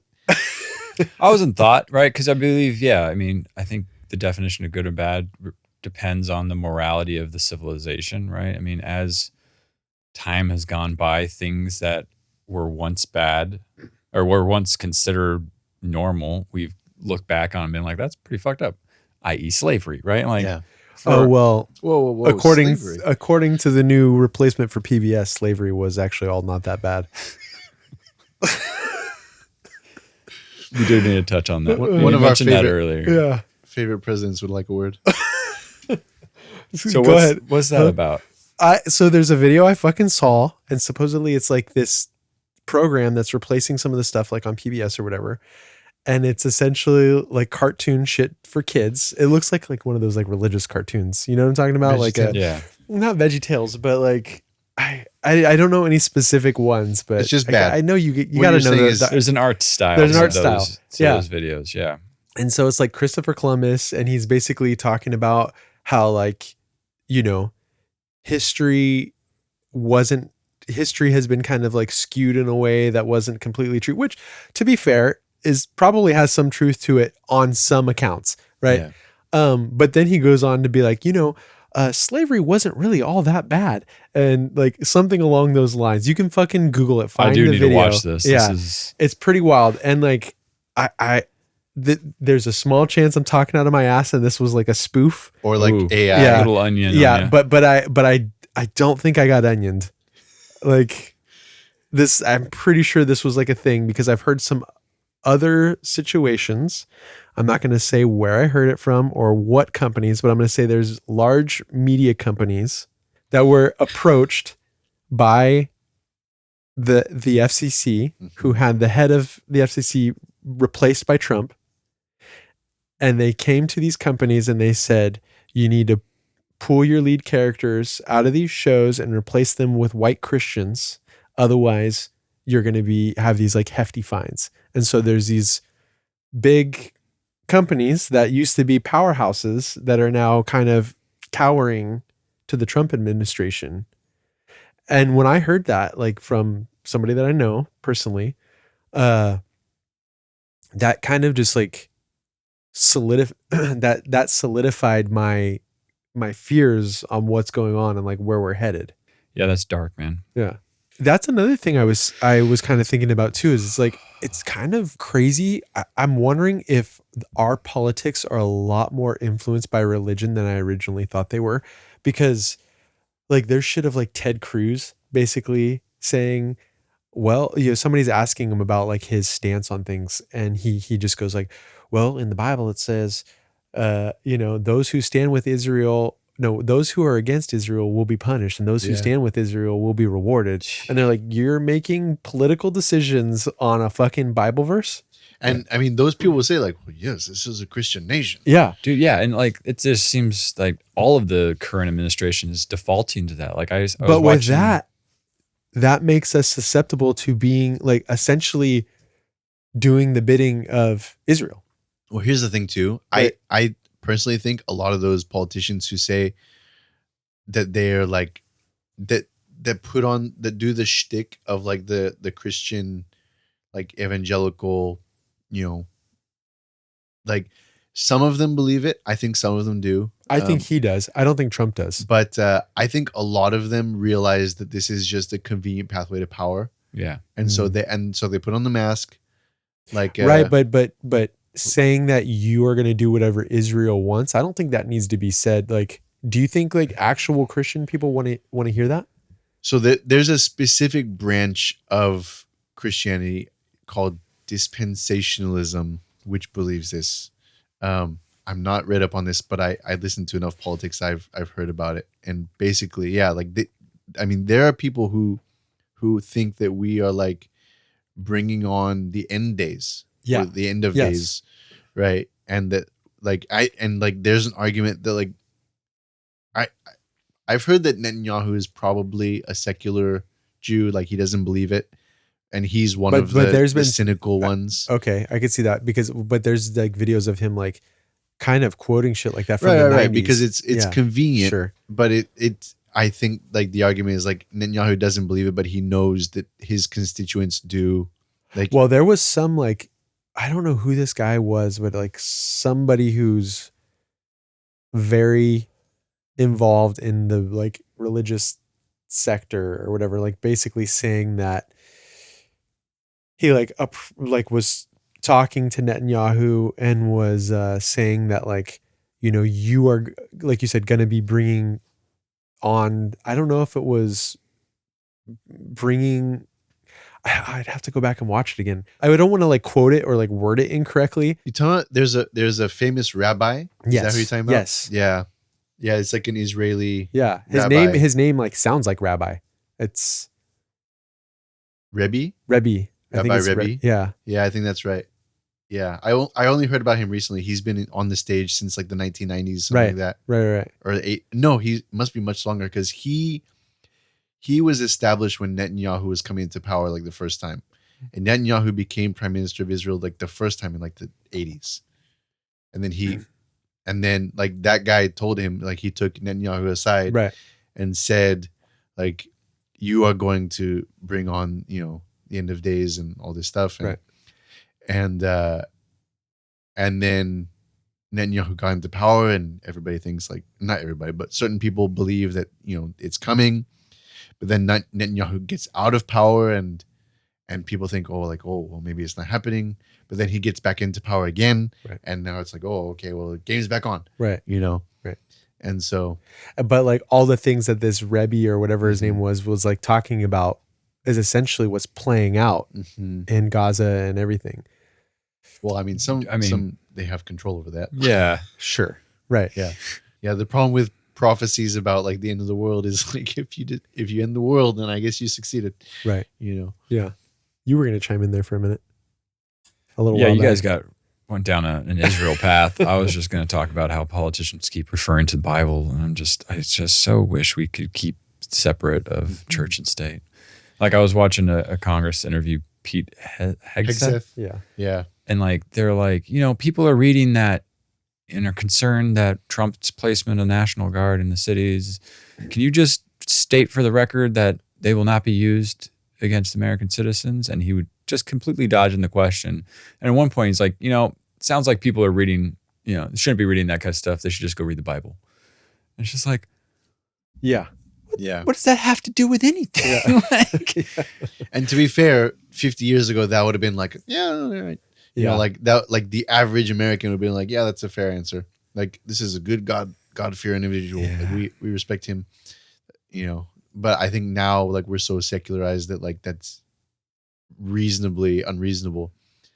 Yeah, it's frustrating. Like, I mean, especially given that, you know, the separation of church and state is supposed to be baked into our, you know, government. And it's just but they say that, in. but then there's also, you know, like we have the in God we trust. Yeah, it's like it's on our money. You know, you used to have to say it in school. So it's like, were we ever really separated? But our Pledge of Allegiance didn't originally have that.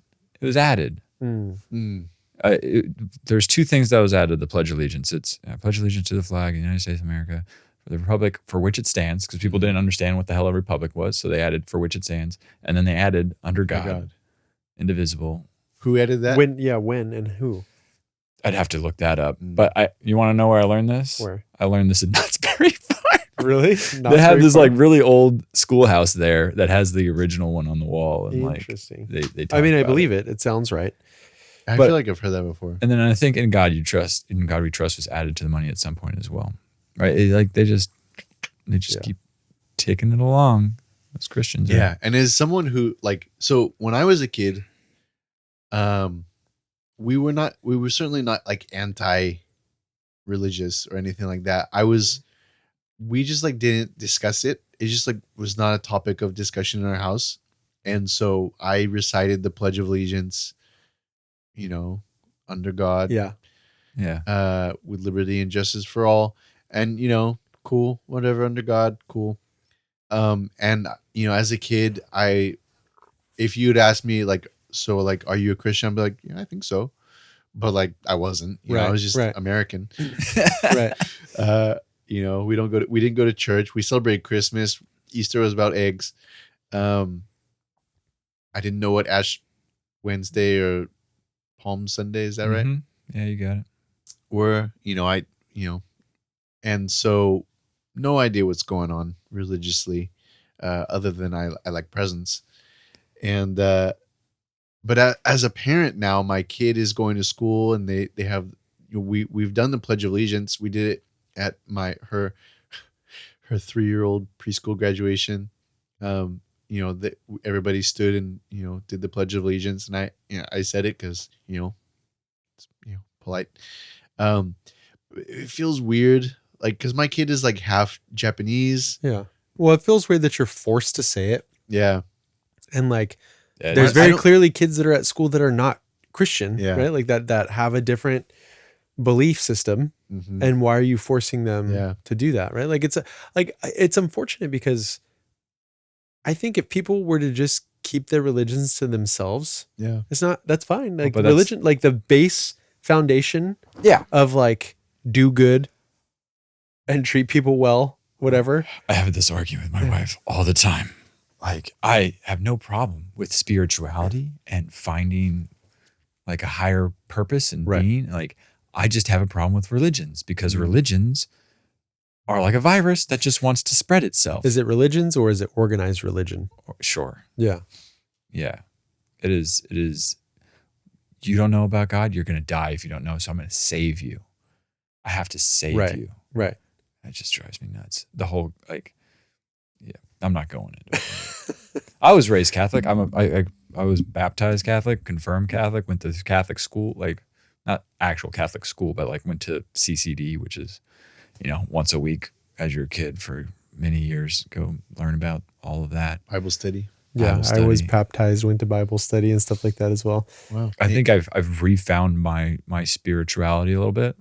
Definitely.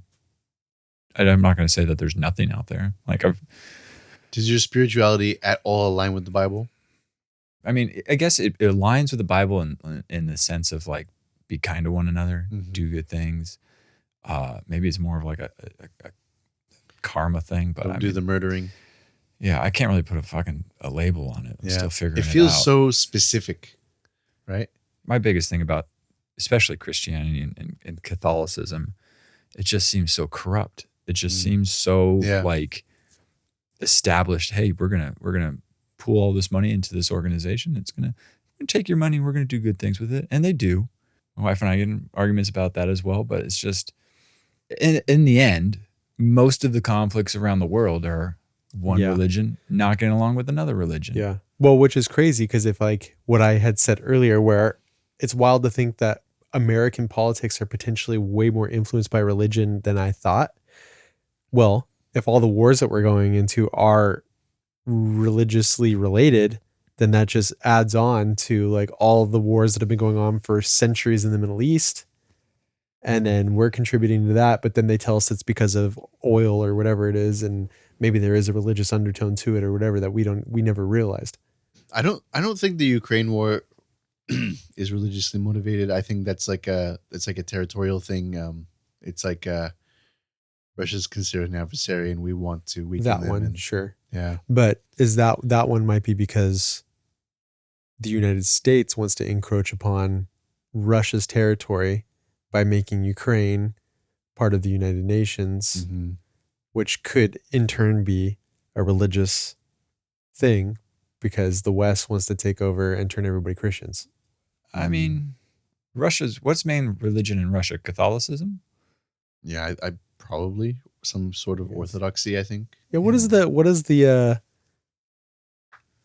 what if it was just Catholics and Christians, right? Isn't like Christians is just a branch of Catholicism? Well, yeah, I think Christian is more of like the general term. I think Catholics are considered Christian. It's Catholics and Protestants, right? Okay. I think the big thing that separates the Catholics is the belief in the saints, and that saints are like a shortcut to God somehow. I mean, also like direct access to the Bible, right? Like I think that was a big thing originally, right? Is like, Martin Luther reading the Bible, translating into German.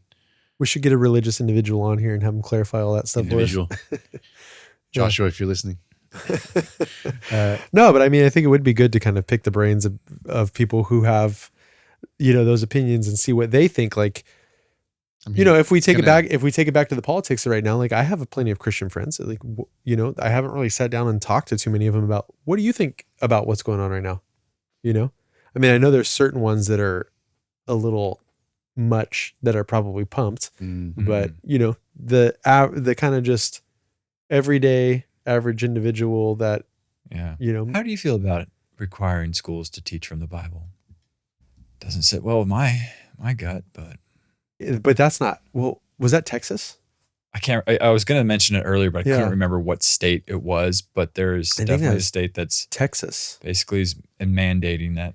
No, it wasn't that. Well, Texas wasn't that they had to teach from the Bible. It was that they had to have Bible verses up in the classroom. Yeah. There was the 10 Commandments. Like that. That's what it was, the 10 Commandments. No, there's, I think it was Louisiana, I want to say, but I think I'm getting that mixed up again. Didn't want to say that, but there was definitely another freaking governor that was just like, we are flowing this down and the school districts will follow it. Kids will be taught from the Bible. Well, I mean, like if you want to play devil's advocate, it's the same thing with what we had mentioned previously where, when Biden and maybe Obama was in office, it was like, well, okay, transgenders are here and we have to have, we have to have tampons in the boys' bathrooms and whatever. It's kind of like, what do you do? Both are a little wacky. What do you do? Yeah. You homeschool your child. That's what you do. Oh, man. I've thought about it. Yeah. I honestly have. You'd probably kill yourself though. Honestly, I wonder if I'd be less stressed out if I just focused on taking care of my kids and not taking care of my kids and working a full-time job. Yeah, maybe. I think I'd go crazy. Yeah. Kids are pretty tiresome. They are. They're absolutely tiresome. But I've noticed that I get more stressed out with the kids on days that I'm working. But there's been times where my wife will go out of town and I have all 3 kids by myself and it's not stressful at all. Yeah. And it's because I've completely resigned myself to the fact that I'm not working. I'm not doing anything except for taking care of these kids. Yeah. Right. Yeah. So I'm mentally prepared for it. I also feel like the window of the other parent being around, that expectation of a little bit of freedom, it actually makes it worse. And also it's the same, the whole line about, how every great ship had 2 captains, I don't know that line. Yeah. That's the point. Oh. Yeah. You got us. Yeah. No, that's a great analogy. Cause right. I'm not saying percentage wise, but I've fought with my wife so many times about her undermining me when I'm trying to just be in control. Yeah. Look, we can have this conversation, not now, not in front of her, Yeah. So I'm usually pretty I've gotten really tired of trying to convince my wife of my point. So I kind of just go with her flow. Yep. But when the kids are gone, oh my God, it's just so much easier. It's so much easier because the kids they have to deal with what I ask them to do. Yeah. Uh-huh. Right. And so there's a lot of things that I'm a little bit stricter on than my wife is. And then there's things that I'm like, oh, you guys want some ice cream? Let's go get some ice cream. I think there's probably also the factor where the kids know they can't go somewhere else to fuck around. Yeah. So yeah. 2 captains. I like that one. I'll take that one home. Well, see how tired we got just talking about kids right there. Exhausting. Just feel the energy draining. I mean, so many times, like I'll tell my kid, like, no, you can't have like milk after you brush your teeth. Oh yeah. And then 5 seconds later, I hear like, "Mom, Yeah. like, Mama." Yeah. Double standard. My wife is in the shower. Yeah. You know, Can I have some milk? Yeah. Sure. Yeah. I was having that issue tonight, except for my kid's sick.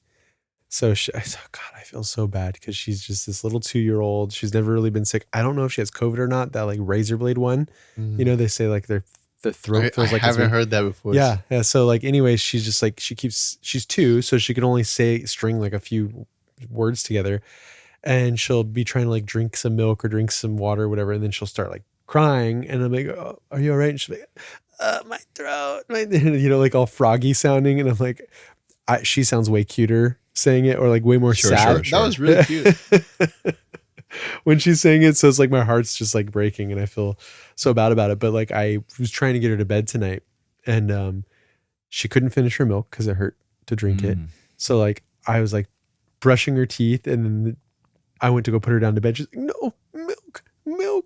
And I was like, "No, you can't. You can't even do it. We're going to bed, kid. Sorry." But thankfully I put her down and she just passed out right away. Nice. But speaking of, I'm headed there. Headed. Is it bedtime? Yeah, it's about time. I think so. But I think we could do an episode on kids or something at some point in the near future. Yeah, that's probably a good We call. could probably complain for at least 2 hours. I know. If you like what you hear, be sure to like and subscribe. There we go. Daniel. Well done. Now it's your turn. Hang on. No, I don't got anything. If you like wasting your time by listening to us regurgitate false narratives and all that kind of stuff, like and subscribe. I don't know. That was dumb too. All right, guys. Well, thank you for listening. We'll catch you on the next one. See you. Night. Later.